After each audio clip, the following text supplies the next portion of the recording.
Whatever you want. It was during the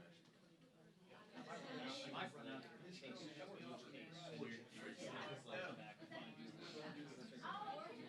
Only 25. Honestly, yeah. It was one. It was like one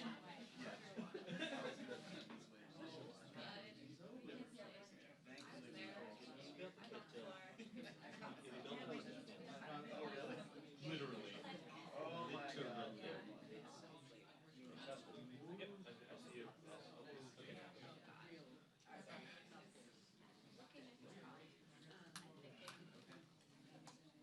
This is Chad Pergrum and Chris, testing 1, 2, 3. We're here in the radio TV gallery, 1, 2, 3, 4, 5. Nor did I. Testing 1, 2, 3. Okay, cool. Thank you. Checking in. Swing by your need a light house? No, good. Thank you. Cool. All good there. Good, good.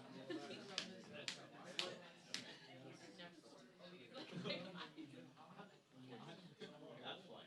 So you're all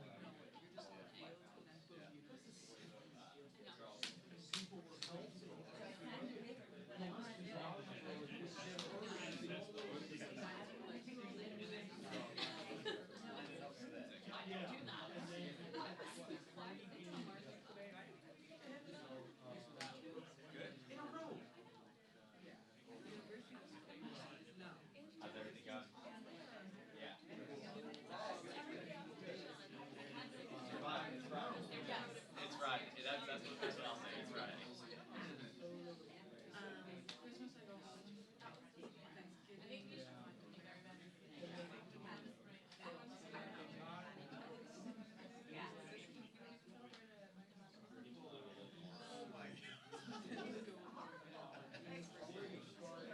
How's it going?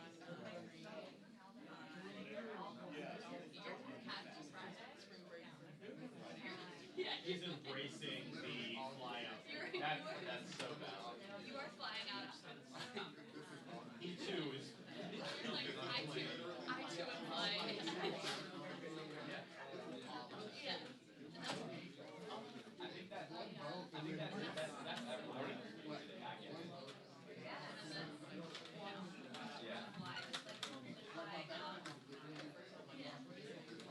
Hello. Blasting off. I know.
need a hand with the posters at all? You're good? Cool, cool. Perfect. And there. I don't know what day though. Might get on that.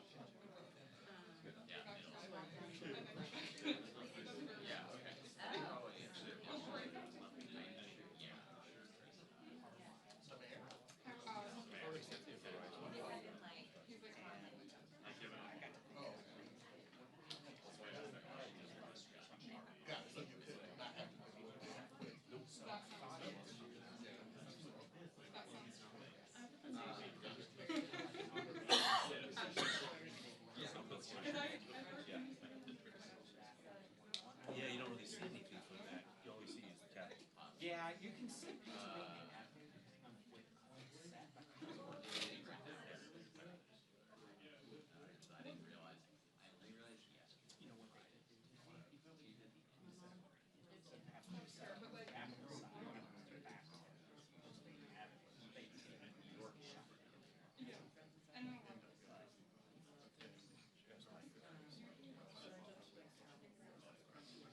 Like those some things that like exposes who got old.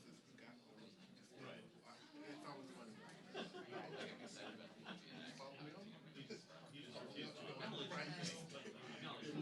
Even my followers, like radio silence, but You got that Twitter pin.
I have only part.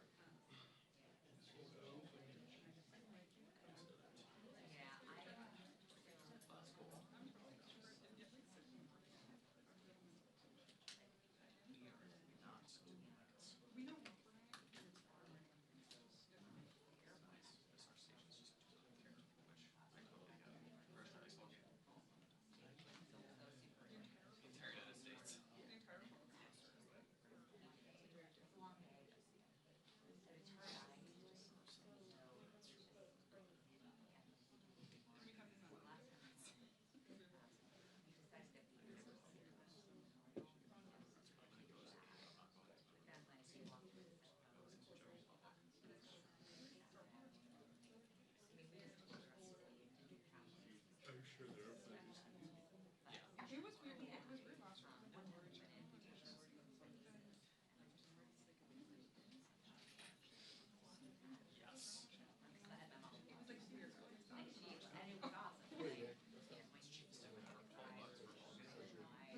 Start of summer.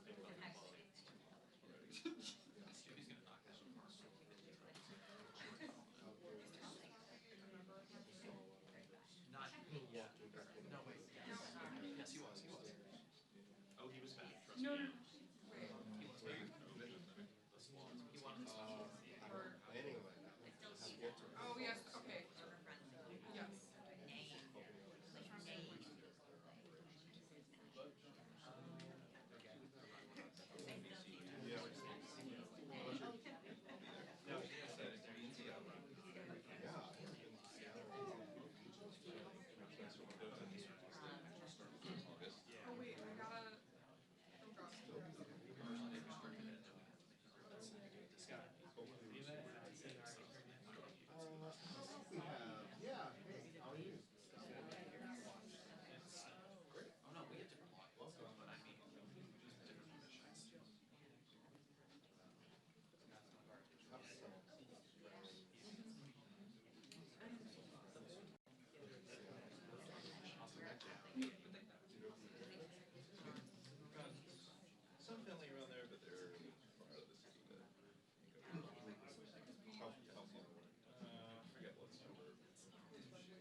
I don't like either one of them.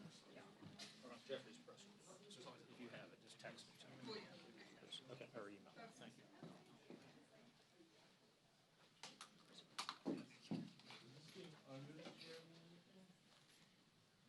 I think that means they intend to sit there. If they're not here by now. I wouldn't have put it that way, but Because you're a gentleman.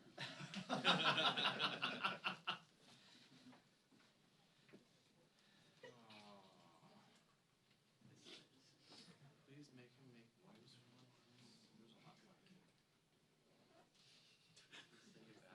That's the main reason I didn't use perhaps.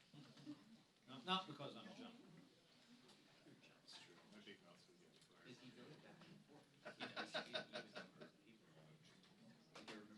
Heads up.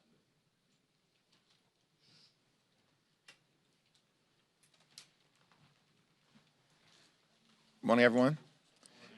House Democrats continue to fight to stop the GOP tax scam in its tracks. Trump's one big ugly bill will rip away health care for more than 16 million Americans.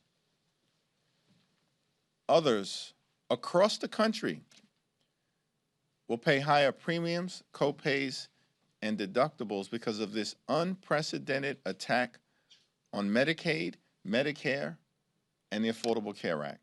Hospitals will close, nursing homes will shut down, and people will die if the GOP tax scam ever becomes law. Republicans are also trying to jam the largest cut to nutritional assistance in American history down the throats of the American people by taking away more than $300 billion from SNAP. These extremists are literally ripping food from the mouths of children, seniors, and veterans in the United States of America. It's shameful. All of this is being done so that Republicans can provide massive tax breaks to their billionaire donors, and then they want to stick the American people with the bill, including by exploding the deficit by more than $3 trillion, saddling our children and grandchildren with this type of fiscal baggage that will hurt their ability to have a prosperous future and sets America on a possible path toward bankruptcy. The GOP tax scam is indeed a disgusting abomination. Questions? Good morning. You've spoken about what you term as overly aggressive tactics by ICE agents here. Are you concerned, though, that possibly demasking some of these agents puts their safety or their family's safety in jeopardy? And why not? Seems to me that the officials at the Department of Homeland Security, including ICE, should be held to the same standards as every other part of law enforcement in terms of transparency. Amid this feud between Elon Musk and Donald Trump, should Musk be called before a House committee and testify? I haven't had conversations with members of the relevant committees, which presumably, could include budget or ways and means or judiciary or oversight.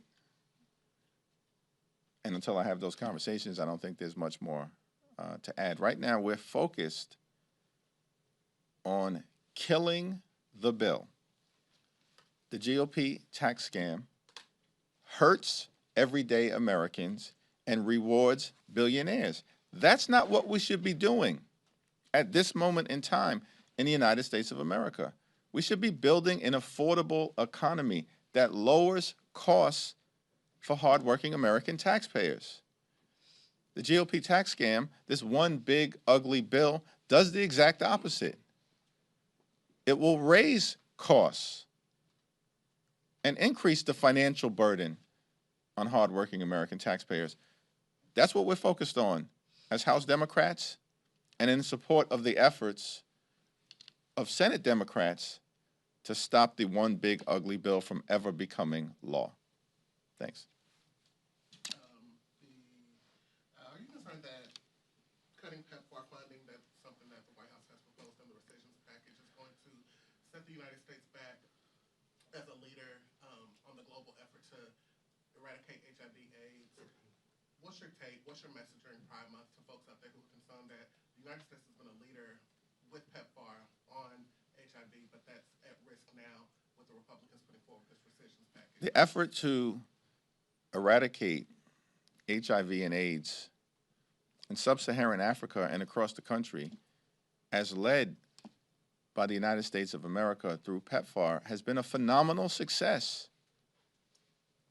It's inhumane to abandon the PEPFAR effort. And this is a program that was put into place in a bipartisan way, led by President George W. Bush in partnership with leaders in the House of Representatives like Barbara Lee.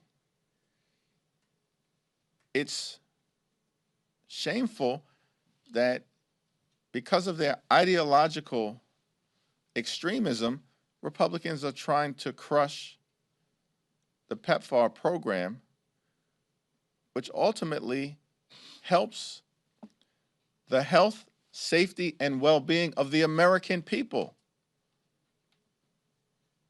by crushing HIV and AIDS. All of these efforts by the Trump administration to attack our public health successes, both here and abroad, put the American people in danger. And that's one of the reasons why House Democrats will be strongly opposed to the reckless Republican rescissions package. Thanks. Go to the back. You got it. So some Democrats have said that they agree with Elon Musk when it comes to the bill. Do you think there's an opportunity here for Democrats to extend a hand to Musk, sort of bring him into your corner? Is that something you'd be interested in? The opportunity that exists right now is to kill the GOP tax scam. It's legislation that we have been strongly opposed to and uniformly opposed to from the very beginning. Every single Democrat since February has voted against this one big ugly bill because it hurts everyday Americans. It rips health care away from millions of people. It snatches food out of the mouths of hungry children, and it rewards billionaires and their donors in ways that are fiscally irresponsible. To the extent that there's opportunity here, first and foremost, it begins with the effort to stop the GOP tax scam from ever becoming law. Thanks. Just to put a finer point on that, should Elon Musk be welcomed back into the Democratic Party if that is something that is on the table, given everything he did as the leader of Doge? Same answer. Your former colleague here on the Hill, Lieutenant Governor Delgado, has gotten into the governor's race. What do you make of that? Is that a wise move? Do you welcome that? And from the perspective of next year, are you planning to stand behind Hochul regardless of any primary challenge? I look forward to weighing in with respect to the governor's race in the immediate aftermath of the mayoral primary resolving itself. Governor Kathy Hochul has been a great partner to House Democrats and an important leader of our state during challenging times. And she just delivered a transformational budget that is going to lower costs for New York residents, keep us safer, and lays down a foundation for a more prosperous future in New York. Thanks. Leader Jeffries, do you think that Musk's departure will change anything at the White House? Do you think Doge will scale back? Is this a positive development for you? That's all an open question that needs to be evaluated over the next few weeks and next few months. Our position on a lot of the efforts of this Trump administration and what took place during the first 100 days remains clear. the first 100 days of the Trump administration and beyond throughout his presidency have been characterized by chaos, cruelty, and corruption. And at this moment in time, we're going to do everything that we can to stop the GOP tax scam from ever becoming law because it hurts the American people. And beyond that, we'll continue to push back against the far-right extremism that has been unleashed on the American people by the Trump administration in an extraordinary way, including efforts to dismantle the federal government as we know it and the attacks on veterans in particular, which is unacceptable, unpatriotic, and un-American. So nothing has changed in that regard. We continue to push back whenever and wherever necessary against the extremism that Donald Trump and compliant Republicans in the House have unleashed on the American people. And to the extent that there are former members of the Trump administration, as has been the case now for years, that actually have a greater degree of clarity about the downsides of Trumpism in the United States of America, we welcome continued conversations with those former members. Thanks. My question is in President Trump's foreign policy towards Middle East and Iran. What is your stance on current negotiation between President Trump and Iran on nuclear program? Well, with respect, we don't have a great deal of visibility into what President Trump is trying to accomplish in terms of the current negotiations with Iran. Iran should never be allowed to become nuclear capable. And to the extent that there's an agreement that is reached that is designed to build upon the JCPOA, it should be longer and stronger than what had previously existed, and should be done, in a manner that is verifiable and resilient. Thank you, Mr. Leader. If the aim is to kill Trump's bill, then how can Democrats right now strategically, tactically take advantage of this very public break between Donald Trump and Elon Musk? We have to keep the pressure on House Republicans and Senate Republicans to do the right thing and vote in the best interests of the people that they represent, which means voting against Trump's one big ugly bill. To the extent that Elon Musk has made the same point, that everyone who has voted for this bill up until this moment should be ashamed of themselves, we agree. And to the extent that Elon Musk has made the point that the bill is a disgusting abomination, we agree. And to the extent that Elon Musk has made the observation about the GOP tax scam, that it is reckless and irresponsible to explode the deficit by more than $3 trillion, and that potentially could set our country on a path toward bankruptcy, we agree. These are arguments that Democrats have been making now for months. And it's the reason why every single House Democrat strongly opposed the GOP tax scam and why every single Senate Democrat is opposed to this one big ugly bill. Therefore, at this moment, we just need a handful of Senate Republicans to do the right thing in opposing the GOP tax scam and the reckless budget that limped barely out of the House of Representatives. We only need 4.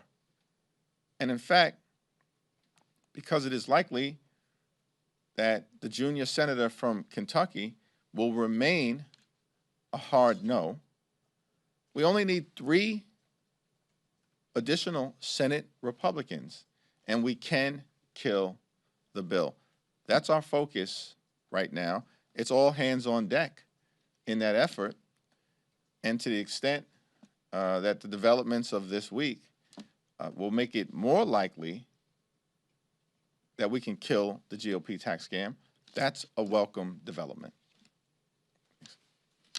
Thank you, Mr. Leader. There's obviously a limited number of ways that the House minority can prevent legislation from coming to the floor. What strategies are you suggesting to your Senate colleagues on ways to delay, prevent legislation from coming to the floor, whether it's this or rescissions? Well, the next step in terms of the process related to Donald Trump's one big ugly bill will be to make the most powerful arguments possible to the Senate parliamentarian to strip out the extreme provisions that did not ever belong in a budget reconciliation bill. That's the next step in the process, and as I understand it, that can happen as early as next week. And I'm very confident in the ability of Leader Schumer and Senate Democrats to make the most forceful case possible. Congressman Al Green is speaking on the House floor right now about impeaching President Trump. Have you had the chance to talk to him about his resolution? Should he still bring that forward? I have not. Thank you, Mr. Leader. There was some talk this week from Republicans on the House and the Senate about being open to potential sanctions on Russia. Is that something that Republican leadership has spoken to you and your fellow House Democrats about? House Republicans talk a good game, but then they always fall apart at the end when Donald Trump, their puppet master, cracks down on them. These House Republicans talked a very good game about defending Medicaid. And then every single one of them collapsed at the end and caved to Donald Trump and voted for a bill that would represent the largest cut to Medicaid in American history, that will close down rural hospitals in their districts and do a whole bunch of damage to people all across the country. And in fact, at the end of the day, Trump's one big ugly bill didn't get more moderate in the last 24 hours before it was brought to the floor of the House for a vote. It got more extreme, including as it relates to throwing more people off their health care. And what did these so-called moderate Republicans do? They all fell in line and voted for it. Give me a break. So there's no reason for us to believe in the House of Representatives that these so-called moderate Republicans will do anything at the end of the day other than bend the knee to their puppet master, Donald Trump, because all they've been is a reckless rubber stamp for Donald Trump's extreme agenda. Thanks. Back. Thank you, Mr. President. So Musk and his company's involvement with government kind of precedes this administration, will likely continue on after this administration. But yesterday we saw how some of that personal tension seemed to put in jeopardy at least some of that partnership, with Musk floating the idea of suspending the Dragon, for instance, the rocket, and contracts there. Seems to be waffling on that. What would be your expectation for how the government interacts with a captive industry like Musk? Not just this administration, but going forward. I have no specific observation as it relates to Elon Musk's situation right now relative to the threats that are being made by his former ally, Donald Trump, who he helped put into the White House and who might not be the president of the United States, as Elon Musk pointed out, without the hundreds of millions of dollars spent to elect Donald Trump in battleground states across America. That will all have to play itself out, though it's fair to say Donald Trump would likely not be the president of the United States of America right now without Elon Musk. With respect to how we deal with anyone's business dealings with any administration, including this one, we've got to make sure that the federal government is effective, is efficient, and is equitable. And that's not what we're seeing from the Trump administration right now. Last two questions. Regular approach, Tom Cole saying he's marking up to the president's budget. That's a very large cut to non-defense discretionary. Where's this all leading at the end of the day? We're very confident in Rosa DeLauri's leadership. It's my expectation that if House Republican appropriators mark to an extreme budget, that Democrats will be strongly opposed to it here in the House, and that we're going to work closely with Senate Democrats to bring about a situation where we can arrive at an enlightened appropriations product that actually meets the needs of the American people in terms of their health, their safety, their national security, and their economic well-being. Last question. Once again, on the Trump-Musk spat, do you see any possibility? That's a kind way to describe it, a spat. Divorce, if you like. Do you see any possibility of this having any bearing on the midterms in races that are particularly close, and might you even introduce it into races? I can tell you for certain that the extreme and reckless Republican budget, the GOP tax scam, Trump's one big ugly bill, will be a central part of the contrast that exists between House Democrats and House Republicans in the context of the midterm election. Republicans have done nothing. Nothing, not a single thing, nada, to lower the high cost of living in the United States of America. They have betrayed the American people. Trump and House Republicans have repeatedly broken their promise to lower costs and to make life better for the American people. In fact, what they said they were going to do is that costs were going to go down on day one. We're now 5 or 6 months into the administration. Costs aren't going down in the United States of America. They're going up. Things are becoming more expensive. The Trump tariffs are going to raise costs on everyday Americans by thousands of dollars a year and may very well crash the economy and drive us toward a recession. These are going to be core and critical issues in the midterm election. Thank you, everyone.